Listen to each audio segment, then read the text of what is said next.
ปิดภาพกับบรรยากาศอยู่ในเพื่อนงานบุญเนาะพี่น้องเนาะกับทักทายสบายดีและสวัสดีเด้อพวกผู้ทุกคนเนาะมามื้อนี้กับแมนอยู่งานบุญเนาะพี่น้องเนาะมื้อนี้แมนมือตั้งกองบุญเนาะแขกคนมาร่วมงานกระดายพอสมควรเนาะพี่น้องเนาะ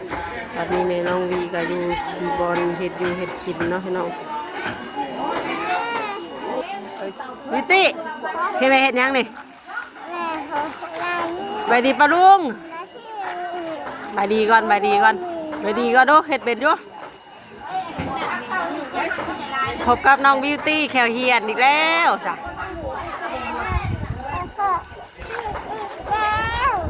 บิวตี้เฮ็ดยัง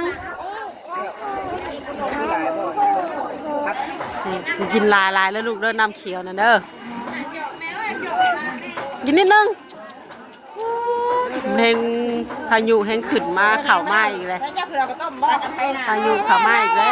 วลมอีกแล้วตาแว่งว่านี่ตาแว่งสวัสดีครับเสียครับ โอ้ยตาแว่งเอ้ยปลาดุงครับโอ้ยตายังตาปลาจีนเลยเอามาให้พ่อใครบอกกระซามลาบจะดูให้กินเพื่อนเลยก็เรียกซุปลาบขั่วก่อนจังเห็ดลาบบ่เห็ดลาบซุกบ่แม่น่ะนะไม่ได้เอาย่อไปแล้วมิแต่ให้ไปขั่วเนาะก็ลังสิกินข้าวแล้วบัดใส่กันไปขั่วกันเวลากินก็บ่อยากลุกแล้วเนาะกำลังเข้าที่บัดใส่กันไปขั่วแน่ว่ะ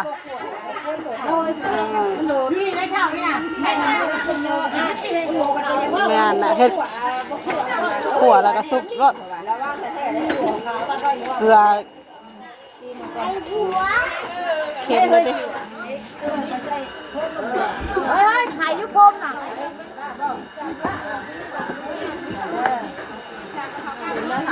เอาจะได้จ้ะเอาได้พ่อ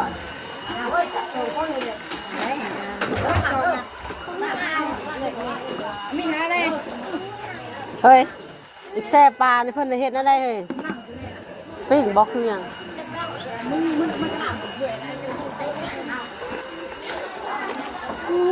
แข็งคือมาเป็นแต่เพชรแต่เฮ้ยแดงตรงอยู่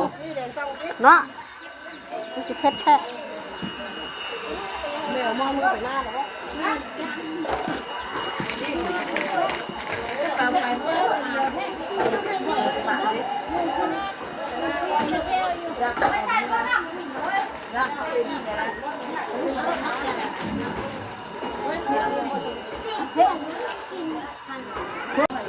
พอไหวเงิน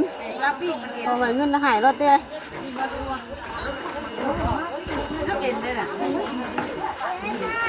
อันนี้เขาจีแมนฮันซอยขวดหน่อยนอตเป็นใช่น้องตี้ค่ะน้องนอตตี้อ่ะมีตู้มีเงินนี่เพิ่นบ่มาเนาะมื้อเนาะเอามาเราก็จะได้ปั่นป่วนกันอยู่พี่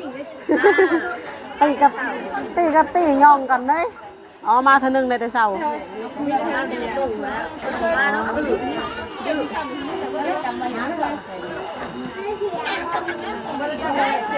มีอย่างเด้เอิ้นแม่อย่างเด้เอิ้นแม่อย่างเด้นี่เหรอบ่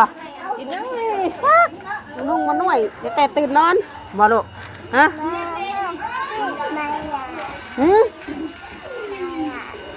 ไปใส่วันนี้มาซอยเบี้ยงหมูแล้วตัวนี้มาซอยกินแน่นี่มิแต่กินน่ะนี่บอกนั่งยืนซื้อเด้อลูกเด้อนั่งยืนซื้อเด้อแม่ไปซอยเบี้ยงหมูเด้อโอเคอย่าดื้อลูกเด้อโอเค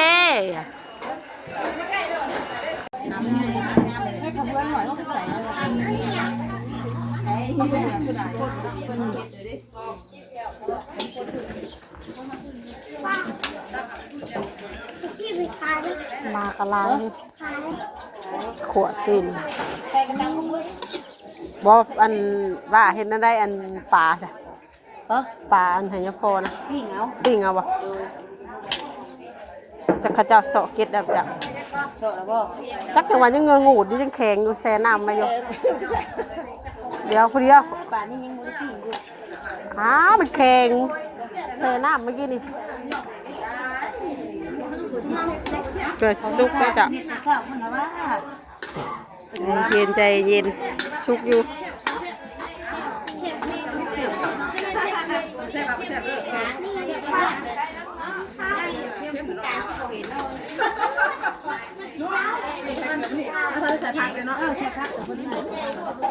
คนกินเข้มมาจังนะให้ซีมแกงกะคนกินนัวแกมจักให้ซีมแกงกะ กันจะกินเข้มตึบเลยกัน ติกันน่ะเป็นคนกินจางอยู่แต่มักให้กินเข้มยังวะจักเป็นหยัง บ่ปลาด้วยแล้วบุญยอดเลยยอดอะไรก็ว่า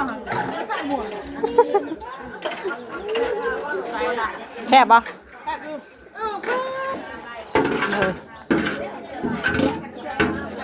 โตเฮ้ยคืออะไรหมอเดียวตัวนึง มันก็เป็นตัวใหญ่ พอจังหวะหน่อยเนี่ย เอาเป็นไม้กันคนโบราณ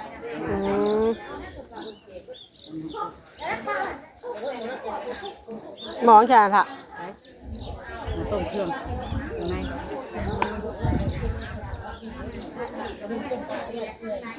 แต่แซ่บแบบนี้เฮ้ยเข้มข้นแท้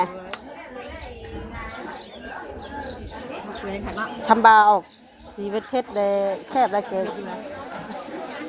บอกมักถึงใจแม่ครัวได้ครูมากินดิเนาะแต่เองแม่ครัวมักเพชรได้เห็ดกินเพชรพี่ง้อแล้วเขาจะถามหาสร้างเฮ้ย เอาสั่งกับหมูตามแล้วเขาเป็น เขาไม่ได้เกี่ยวกับเขาไม่ได้เป็นคนตำมักพริกดิ ตามเนาะเอาหมูตามให้เขาว่ามาเทเลยจิวอ่ะ เป็นแล้วถูกต้องเต้นอยู่หรอเต้นให้แม่เบิ่งดูเต้นแบบไรหลามักเต้นแบบไรมีตีพุ่นอะเอาสักนึกเขาวันนี้เอาหมดแล้วมาทำนี่เลยบาดีบาลุงก่อนซะบาดีบาลุงก่อนซะบาดีบาลุงก่อน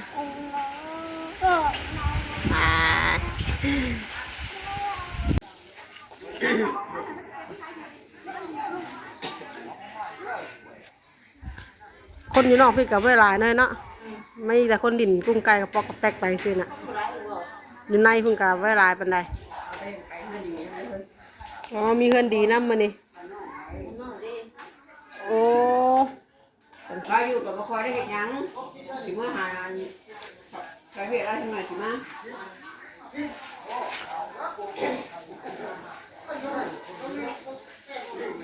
นี่ก็ยังบ่ทันได้ย่อเข่าได้บิวตี้ก็อยากมา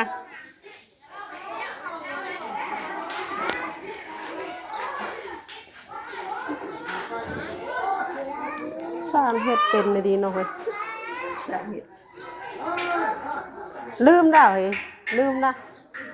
เฮ็ดตั้งแต่7-8 ปีขึ้นหลังหูลืมนะ คิดจะไม่ได้เลยไม่บอกนั่นอยู่เลยจะเป็นโกแต่นี่กับเบ้นถามชุดแบบสิโกใหม่นะ ติ เบ้น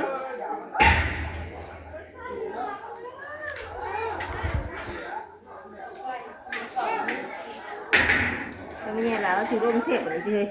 ราชิลงเทพเลยสั่งพวกบวมเราอย่างว่าให้เลิก10,000บาทจะมาบ่งเลย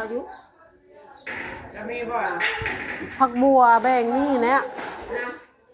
แม่หมอสินกับสั่งจักสีอันจักสิพ่อกันหรือบ่ผักเถิมเราก็งามๆเลยจักแรกว่าเอามาให้เลิก10,000บาทถามเบิ่งเล่าเนี่ยถามเบิ่งเล่าฮะ ทานมันประหัดบริบท เราสิไปหาเงินนะ บ่ได้เราเสียพักมาเลย จักแรก งานยังไปหมู่ไปอ่ะบ่ เราก็ว่างานอีสังขับบนเขาแก่เก่าแล้วเลยเพิ่นจะมีคนงานไปเลยเพิ่นสิแบบว่าเพิ่นสิบุกเบิกให้ปลูกแนวใหม่เพิ่นสิแบบบุกเบิกให้ใหม่หั้นนะงานสวนแบบว่าคนงานเก่าแล้วเพิ่นโทรนำแหละแม่นโทรนำเพิ่นโทรเว้าบอกว่าสั่งสมาลงไปแล้วเพิ่นสิหาแนวให้เฮ็ดให้ปลูกแล้ววะสิปลูกหยังก็ได้แต่เฮาถนัดสิคือว่านี่นะว่าหมักฮุ่งนี่แหละปลูกหมักฮุ่งไว้จ้ะไป เมื่อไปเห็นแม่หมอกรมากันนี่เฮ้ยไปมาเบิ่งแล้วปะ มาใช่ไหม เป็นตลาดได้ผักซื้อไผ่มาเบิ่งปะซื้อไผ่ยังมาตำเพ เนาะ ไปเห็นตำเพ ก็ได้เชื่อลงไป ไปมาเบิ่งไปมันซื้อมาหลายอยู่ปะมาเบิ่งปะธุรกิจงามมาดีเนาะเฮ็ดฉากโอ้ไปนะพี่น้องนะวันนี้ก็มาเฮือนมาซานแล้วน้องบิวตี้กะว่าสิไปซอยหมู่อยู่งานบุญเนาะก็ไปยังบ่ทันได้ย่อเข่าซับน้องบิวตี้ให้อย่างมากก่อนพี่น้องเส้นนี้แหละอยากลูกอยากเต้าไปทางใดกะ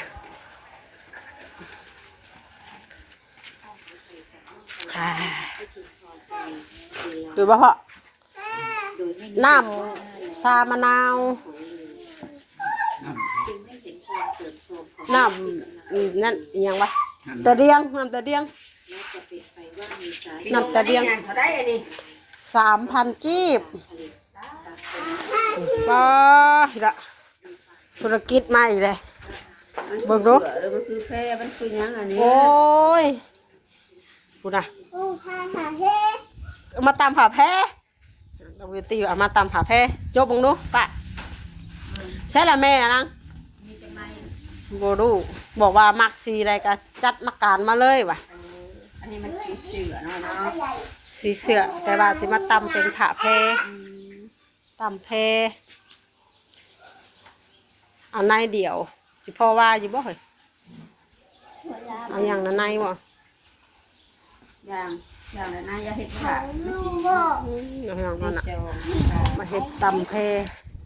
เฮ็ดตำแพ้เสือตำแพ้ตะโลโอ้โหยหางานหาเวียกทำอีกแล้ว มาถือเนาะ ซื้อไผ่กับเคียง190ในละ12,000มันจะได้จักว่าเลยเนาะลองเบิ่งอย่างเรามาให้กันซานแล้วกะคลิปนี้ก็ประมาณเท่านี้ก่อนเด้อพ่อพี่น้องเลยแม่น้องบีกะขอตัวลาไปแล้วรอเดี๋ยวพอๆกันในคลิปต่อไปเนาะตำหูตำเพอยู่เพื่อนพี่น้องเลยบัดก้าวเข้ามาสบายดีพวกผู้ทุกคนเด้อ